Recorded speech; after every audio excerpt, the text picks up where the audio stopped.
UP में अगले साल यानी कि 2027 में विधानसभा चुनाव होना है, जिसको लेकर प्रदेश की सियासत में हलचल तेज होती जा रही है। सियासी दल रणनीति बनाने में जुटे हुए हैं। इस बीच यूपी की सियासत में एक बार फिर से करनी सेना की एंट्री हो गई है, लेकिन इस बार तो करनी सेना के अध्यक्ष सूरजपाल सिंह अम्मू ने प्रदेश की सियासत को लेकर ऐसा ऐलान कर दिया जिसने सियासी हड़कंप मचा दिया। वहीं करनी सेना को लेकर कैसे अखिलेश यादव ने भाजपा पर निशाना साधा है, सब बताएंगे आपको इस रिपोर्ट में। दरअसल करनी सेना प्रमुख सूरजपाल सिंह अम्मू शाहजहांपुर में प्रदेश कार्य समिति की बैठक में शामिल होने के लिए पहुंचे थे, जहां उन्होंने कार्यकर्ताओं को संबोधित करते हुए संगठन की मजबूती के निर्देश दिए। उन्होंने स्पष्ट कहा कि अब हम भाजपा के गुलाम नहीं हैं, हम 50 सीटों पर अपने उम्मीदवार उतारेंगे।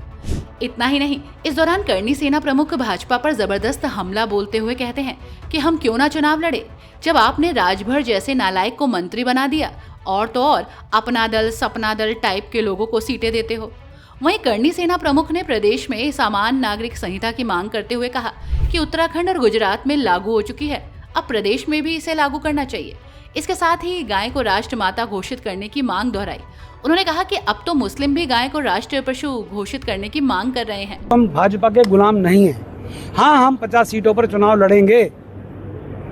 हम संगठन को मजबूत कर रहे हैं, क्यों ना लड़ें। जब राजभर जैसे नालायक व्यक्ति को आप मंत्री बना देते हो, अपना दल सपना दल टाइप के लोगों को आप सीटें दे देते हो, क्यों भैया। हमारे साथ ये बनिया ब्राह्मण 36 बरादरी खड़ी हैं, ये सौम्या मिश्रा खड़ी है, ये मोहित अग्रवाल खड़ा है, ये सारे के सारे और जातियों के लोग खड़े हैं।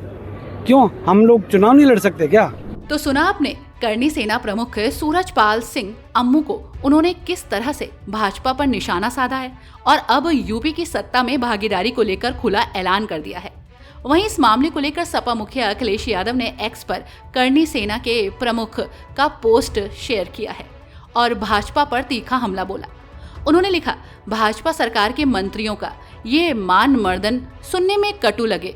जैसे मुख्यमंत्री जी पता करके बताएं, जनमानस में आक्रोश का विषय बना ये वीडियो AI जनरेटेड है या सत्य है। अगर ये सत्य है तो जवाब आपको ही देना होगा, क्योंकि मंत्रियों का चयन तो आपने ही किया है। ये आपको चुनौती है, मंत्रियों को नहीं। लेकिन आपके इन विशेष मंत्रियों के नामों की भी पर्ची अगर ऊपर से ही आई थी तो आप ये वीडियो ऊपर भी भेज सकते हैं, बच नहीं सकते। हर हाल में जवाब तो देना ही पड़ेगा, क्योंकि ये दो समाज के मान सम्मान का सवाल बन गया है। अगर कहने वालों ने किसी एक व्यक्ति विशेष का नाम लिया होता तो बात दूसरी थी, परंतु एक समाज विशेष और एक दल विशेष का नाम लेकर दो बड़े समाजों के नाम को सरेआम ठेस पहुंचाई गई है। इन दलों के नेताओं को भी आगे आकर बोलना चाहिए।